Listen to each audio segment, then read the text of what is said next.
I am so happy that you're able to join us for this extended interview. Make sure to visit theoffbeatlife.com. Again, that's theoffbeatlife.com to get more killer resources. Hey listeners, have you ever thought about starting your own podcast? Lucky for you, I have created a new site that will help you learn how to launch, grow, and monetize your own show. I offer one-on-one mentorship programs, and I'm launching an ebook, How to Create a Profitable Podcast, that can help you take your podcast from hobby to profitable business. Visit howtocreateapodcast.com to learn more. Again, that's howtocreateapodcast.com. See you there. Hey everyone, thank you so much for coming back for this extended interview with Luis, where he's going to share how to build and manage a remote team for content creation. Hey Luis, how are you? Hey Debbie, I'm doing great, thank you. Thank you so much for being here. So before we get to your tips and tricks, can you tell us a little bit more about you and why you live an offbeat life? Yeah, sure. So I'm Luis. I am the director of marketing at Distant Job. I live an offbeat life because I really work from home. And that's a big change from my previous life where I was a dentist. Now I work from home. I write books and I manage the marketing team at Distant Job, which is something that I'm very passionate about because, Distant Job is basically a recruitment company. We help businesses, especially all kinds of businesses, but especially small and medium-sized businesses, find employees of a quality that they usually wouldn't be able to find, because what happens is that they tend to be limited geographically and they need to find their employees, near the areas where they are. And those employees, especially in North America, are usually gobbled up by big companies.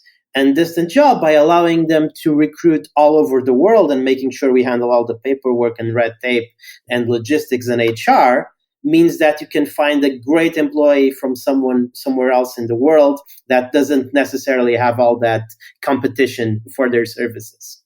So that's actually why I work there. Now I started working there because not only am I living my offbeat life, but I'm allowing other people to live their offbeat life as well.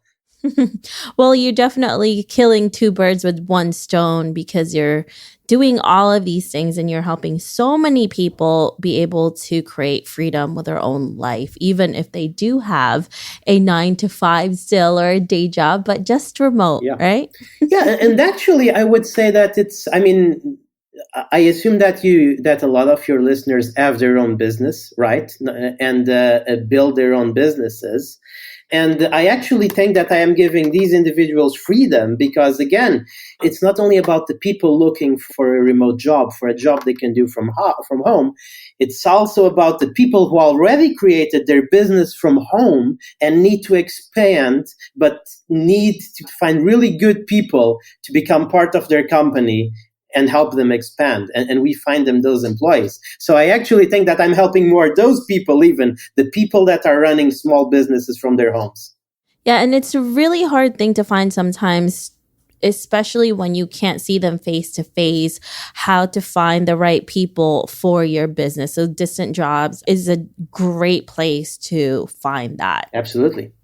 Now, Luis, you're going to be telling us how to actually build and manage a remote team for content creation. Can you tell us a little bit about what is actually content creation, first of all?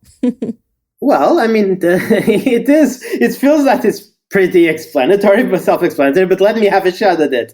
So, content creation is the process is what we're engaging right now. We are creating a podcast that hopefully will be of use to anyone wanting to learn more about content creation. We are providing value, right? We are using our creativity and our experience to provide value. And we are using the medium of podcasting to do this. We are creating a piece of content now. And that's what content creation is about. It's about providing value by transmitting your experience and your expertise through the medium of your choice.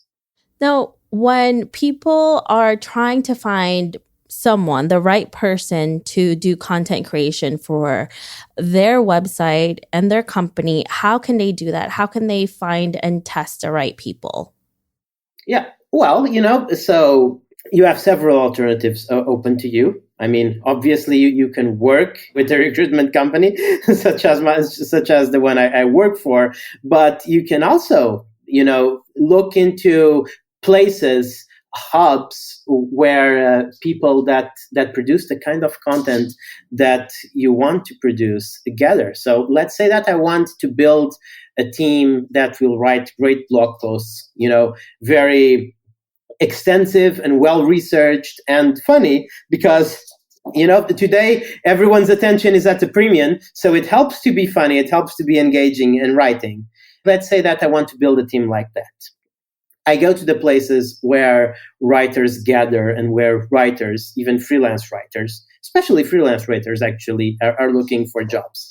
So there are a couple of job boards or for writers, or places where you can post a job description for a writer, for freelance writers. And what you do is you post on a couple of those places, and then you need to be really ready to test a lot. And as we discussed in in the first part of our interview, and in our previous interview, was I always like paying people for their work, because I think that leads to their last work. So I set a budget of how much I am willing to spend on tests, and I give the writers that come to me through the job board, I use that budget to give them a test assignment. And the way I give them this test assignment is I want them to write about something that they feel comfortable researching or that they actually have knowledge on. So I don't give the same assignment to every writer. I actually, the first thing that I ask them is to bounce ideas off me. This is my target audience. This is the kind of blog posts that I expect to be written. These are the kind of problems that my audience wants solved. These are the kind of challenges that my audience has. I basically present the writers with a couple of profiles that I built of my audience. And I asked them to pitch me a couple of ideas that would interest those hypothetical persons. So this is my first round of filtering. The people who give me, one or two or three pitches that don't really appeal to me, I filter out. Might not be the fairest assessment, but when you get like hundreds of applicants, you need to start somewhere. And for the ones that give me the pitches that I think, I personally would like to read about this. I personally think I would learn something from this if it's well delivered. Then I look at my budget, the budget that I set aside for testing, and I make them an offer. I tell them, look, I want you to write me an article. You will be paid for this article, so do your best work. I might not be paying you as much as I would pay someone that I were hired, because, this is a testing phase. I hope you understand that my budget for testing is limited and that I might not be paying. The pay that I'm giving you now is not representative of what you will be getting if we extend our working relationship. Then I wait and I review all the articles that they send. I pay for them. Usually when you get an article, again, based on your expertise reading, you get one of two cases. You see that an article, it's just soulless, right? You're reading it and you felt like you should be doing something else. You don't really want to read it to the end. Then it's already there. If you, who have paid for it, are starting to read it and you don't have the willpower to go through the end, you should go through the end anyway, out of respect for the person who wrote it. But that is definitely a red card. You do not want to work with that person. If it happens that you read it, and this is the most often case, if it happens that you read it and it's not, you see that there are diamonds there, but maybe there's something off, maybe you feel that the content is a bit sparse, or maybe the language isn't what we're expecting, maybe it's a bit too formal, maybe it's a bit too dense, maybe it's a bit too hard to read, maybe it's not actionable enough. This is great. This is actually better than getting an article that you love, because the article that you love and you say, this is perfect, I will hire you now, it's only telling you that the person is able to deliver an excellent article, but it's not telling you if the person is great to work with. So when there's actually the chance to have some back and forth and see how you can through your insights and your knowledge of your field and your knowledge of your audience, contribute to help that person turn their good article into an incredible article, then you can have a back and forth. You can see how that patient handles feedback, how that person handles criticism, what is their tolerance for, you messing into their creative process and putting your own ideas into their beautiful and perfect writing, which is what all we writers think about our writing. So you get a good sense of what is it going to be like to work with that person. So talking about giving feedback, how do you do that? How do you give the right feedback in order for them to improve without having to, in a lot of ways, because there's a lot of ego with it, right? Because it's work that you love. How do you do that the right way? I do a disclaimer. I tell them, look, it's very possible that I will return your article with a lot of red ink. With a lot of red ink, with a lot of suggestions. This means that I value your writing. If I thought that you were a bad writer, if I thought that, I wouldn't be working with you. The fact that I'm doing this, the fact that I'm going through your article and leaving comments and making corrections and all of that, this is work that if I was a paid editor, I would be charging you for this work, right? This is editing work. The fact that you reach this stage where I am going through your article and suggesting changes means that you are a great article. So please do not take offense. It's actually the opposite. This is my way from one writer to another to paying you a compliment. Every suggestion that I make is debatable. Feel free, if you think that I'm suggesting something that makes no sense or that ruins your writing, let me know and let's have a conversation about it. Yeah, that's definitely a great way to do it because they know firsthand what they're going to expect. Yeah. Right? Now, thank you so much, Luis, for giving us all of these tips and tricks on how to manage a remote team for content creation. I really appreciate it. If our listeners want to know more about you, where can they find you? So they can find me at luis@distantjob.com. Just email me. And I always try to reply to every email I get. I do not always succeed. Sometimes I'm a bit late, but I do make an honest effort.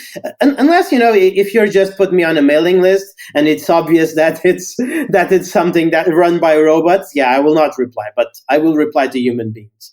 Sorry, robots. But I guess I'm a robot racist, I assume. Sorry. but you can also reach me through my LinkedIn page. I'm sure that you'll have that on the show notes, Debbie. Thank you so much, Luis. I really appreciate all the knowledge that you gave us. Hey, no problem. It was my pleasure. Thank you so much.